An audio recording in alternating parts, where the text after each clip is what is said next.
Oh, hello there. I didn't see you come in.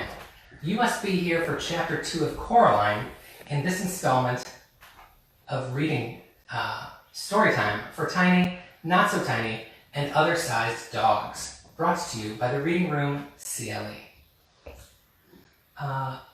Let's get started, shall we?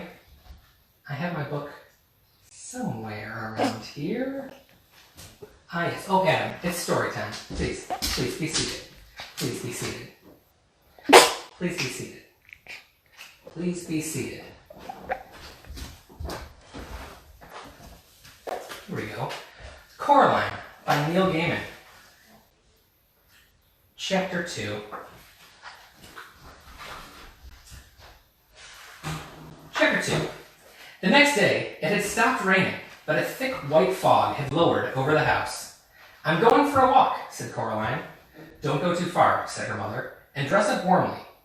Coraline put on her blue coat with a hood, her red scarf, and Wellington boots. She went out. Miss Spink was walking her dogs. "Hello, Caroline," said Miss Spink. "Rotten weather." "Yes," said Coraline. "I played Portia once," said Miss Spink. "Miss Forcible talks about Ophelia, but it was my Portia they came to see. When we trod the boards." "Oh, Mr. Dog, why don't you just come right here. We'll just have a story time.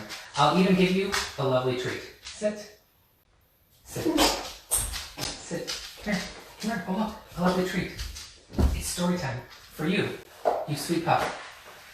You're not doing very good listening today. This is not story time behavior.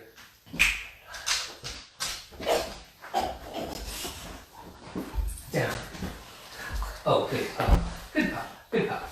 Now, you'll recall that Miss Spink was just retelling of the days when she trod the boards with Miss Forcible. Miss Spink was bundled up in pullovers and cardigans, so she seemed more small and circular than ever. She looked like a large, fluffy egg. She wore thick glasses that made her eyes seem huge. "They used to send flowers to my dressing room. They did it," she said. "Who did?" asked Coraline. Miss Spink looked around cautiously, looking first over one shoulder and then over the other, peering into the mist, as though someone might be listening. "Men," she whispered. Then she tugged the dogs to heel and waddled off back toward the house. Coraline continued her walk. When she was 3/4 of the way around the house, she saw Miss Forcible standing at the door to the flat she shared with Miss Spink. "Have you seen Miss Spink, Caroline?" Coraline told her that she had, and that Miss Spink was out walking the dogs. "I do hope she doesn't get lost. It'll bring on her shingles if she does, you see," said Miss Forcible. "You'd have to be an explorer to find your way around in this fog." "I'm an explorer," said Coraline. "Of course you are, lovey," said Miss Forcible. "Don't get lost now." Coraline continued walking through the garden in the gray mist. She always kept in sight of the house. About 10 minutes of walking, After about 10 minutes of walking, she found herself back where she had started. The hair over her eyes was limp and wet, and her face felt damp. "Ahoy! Caroline!" called the crazy old man upstairs. "Oh, hello," said Coraline. No. She could hardly see the old man through the mist. She walked down the steps on the outside of the house that led up past Coraline's front door to the door of his flat. He walked down very slowly. Coraline waited at the bottom of the steps. "The mice do not like the mist," he told her. "It makes their whiskers droop." "I don't like the mist much either," admitted Coraline. The old man leaned down so close that the bottom of his mustache tickled Coraline's ear. "The mice have a message for you," he whispered. Coraline didn't know what to say. "The message is this: don't go through the door." He paused. "Does that mean anything to you?" "No," said Coraline. The old man shrugged. "They are funny, the mice. They get things wrong. They got your name wrong, you know. They kept saying Coraline, not Caroline. Not Caroline at all." He picked up a milk bottle from the bottom step, and he started... Oh, no, sir. Excuse me. Would you like this? Why don't you come over here and sit down? It's just getting very suspenseful. Come on over here. Oh, sit down. Oh, that's a good pup. That's a good pup. Now, Feel free to fall asleep. And he started back up to his attic flat. Coraline went indoors. Her mother was working in her study. Her mother's study smelt of flowers. "What shall I do?" asked Coraline. "When do you go back to school?" asked her mother. "Next week," said Coraline. "Oh," said her mother. "I suppose I shall have to get used to new school clothes. Remind me, dear, or else I'll forget." And she went back to typing things on the computer screen. "What shall I do?" repeated Coraline. "Draw something." Her mother passed her a sheet of paper and a ballpoint pen. Coraline tried drawing the mist. After 10 minutes of drawing, she still had a white sheet of paper with mist written on it in one corner, in slightly squiggly letters. She grunted and passed it on to her mother. Very modern, dear," said Coraline's mother.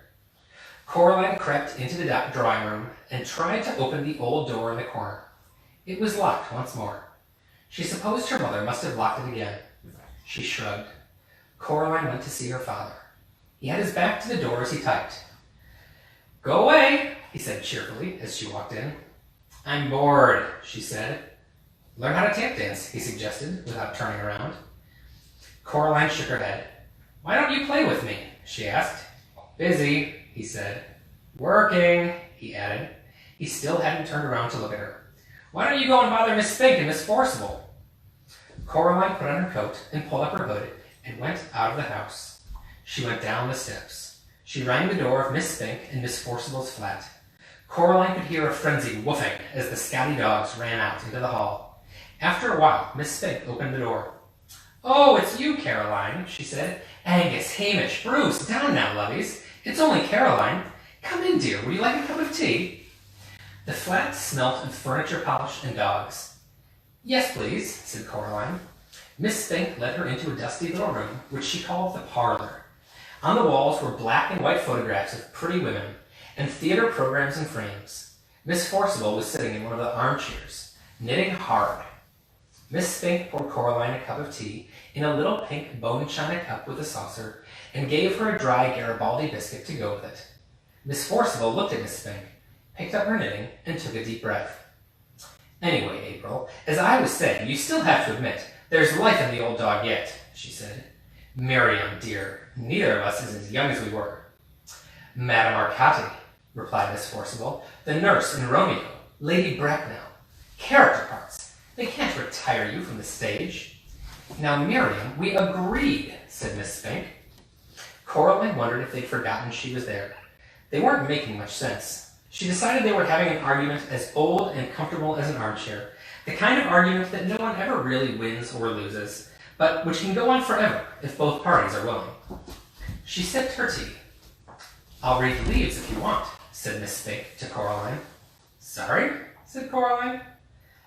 "The tea leaves, dear. I'll read your future." Coraline passed Miss Spink her cup. Miss Spink peered short-sightedly at the black tea leaves in the bottom. She pursed her lips. "You know, Coraline," she said after a while, "you are in terrible danger." Miss Forcible snorted and put down her knitting. "Don't be silly, April. Stop scaring the girl. Your eyes are going. Pass me that cup, child. Oh, it's not that time." Coraline carried the cup over to Miss Forcible. Miss Forcible looked into it carefully and shook her head and looked into it again. "Oh dear," she said. "You were right, April. She is in danger." "See, Miriam," said Miss Spink triumphantly. "My eyes are as good as they ever were." "What am I in danger from?" asked Coraline. Mrs. Spink and Forcible stared at her blankly. "It didn't say," said Miss Spink. "Tea leaves aren't reliable for that kind of thing. Not really. They're good for generalities, but not specifics." "What should I do then?" asked Coraline, who was slightly alarmed by this. "Don't wear green in your dressing room," suggested Miss Spink. "Or mention the Scottish play," added Miss Forcible. Coraline wondered why so few of the adults she had met made any sense. She sometimes wondered who they thought they were talking to. "And be very, very careful," said Miss Spink. She got up from her armchair and went over to the fireplace. On the mantelpiece was a small jar, and Miss Spink took off the top of the jar and began to pull things out of it. There was a tiny china duck, a thimble, a strange little brass coin, 2 paper clips, and a stone with a hole in it. She passed Coraline the stone with the hole in it. "What's it for?" asked Coraline. The hole went all the way through the middle of the stone. She held it up to the window and looked through it. "It might help," said Miss Spink. "They're good for bad things, sometimes." Coraline put on her coat, said goodbye to Mrs. Spink and Forcible, and to the dogs, and went outside. The mist hung like blindness around the house. She walked slowly to the steps up to her family's flat, and then stopped and looked around. In the mist, it was... Oh, sir. We're nearly there. Just a tiny bit of patience. Oh, such a good boy. In the mist, it was a ghost world. In danger, thought Coraline to herself. It sounded exciting. It didn't sound like a bad thing. Not really. Coraline went back up the steps, her fist closed tightly around her new stone. And that is the end of the chapter.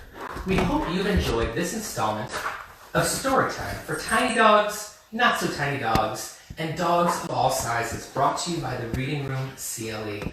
I'm Brian Bardwell, Reading Room CLE Board President, and I hope you'll join me for the next chapter of Coraline at some undetermined time in the future. Good night.